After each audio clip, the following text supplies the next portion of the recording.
Hello, and welcome. I'm Yahi, and today we're going to be diving into a topic that's essential for any developer to know. So today we're going to be looking into streamlining our workflows and improving our, project reliability. So this would involve setting up a CI/CD pipeline, um, but this isn't just for any project. It's going to be more focused for your own personal project, such as like a personal website or personal portfolio. Um, so let's get into it. Now, you might think CI/CD sounds very complex, or is something that's only really implemented at large teams, at large enterprises. But I'm sort of here to, demystify that and show you how straightforward it can be to set up a CI/CD pipeline.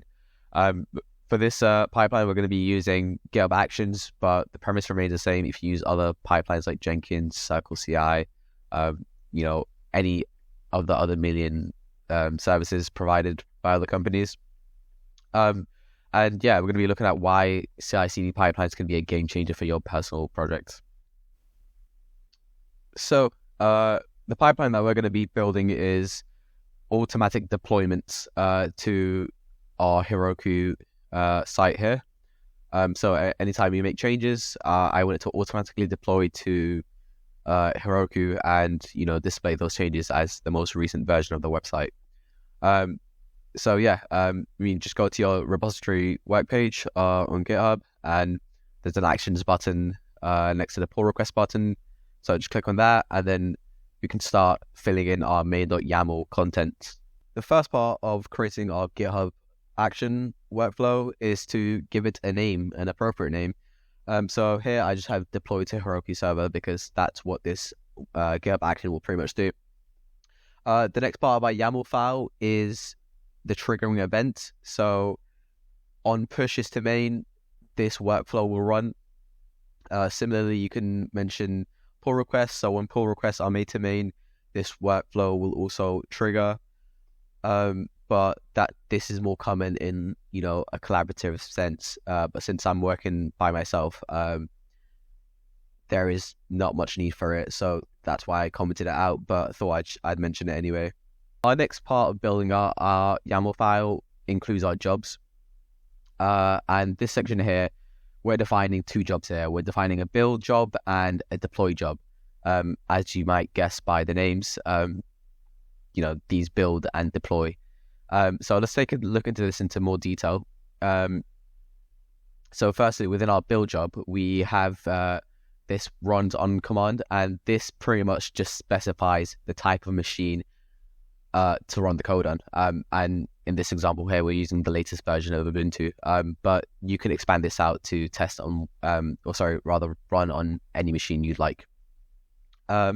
Next, we're specifying our node version.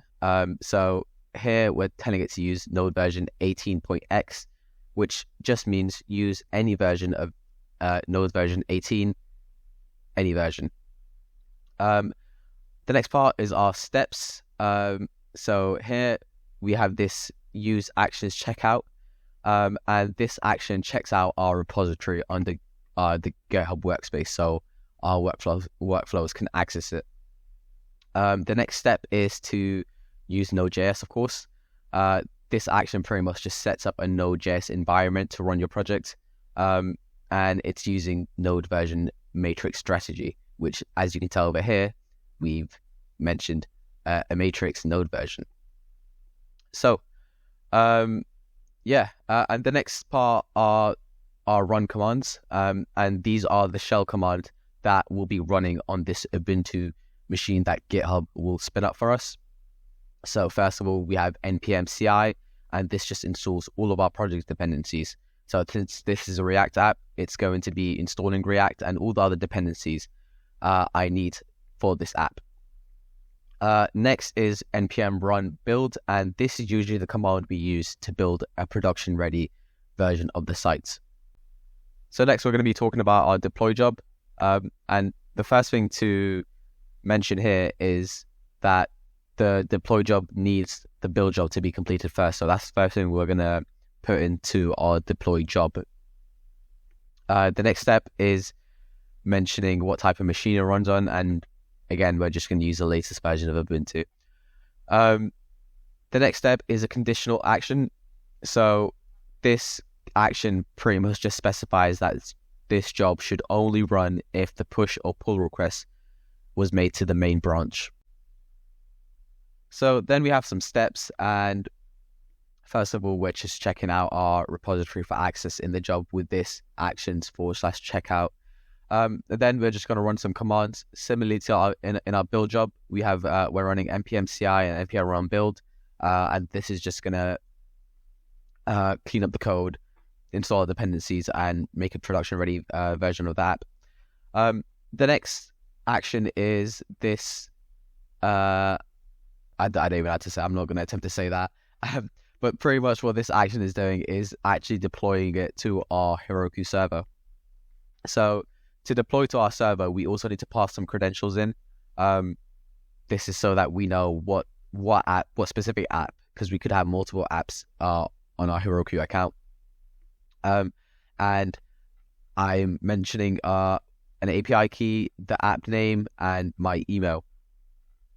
So yeah, we get this API key from our secrets, which you access by going to settings.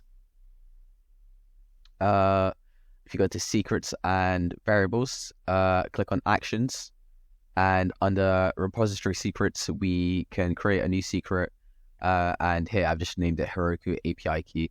To actually get your API key, you need to go into your account settings.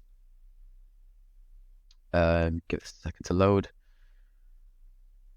And API key. You just reveal that, copy it, and paste it into here and give it a name.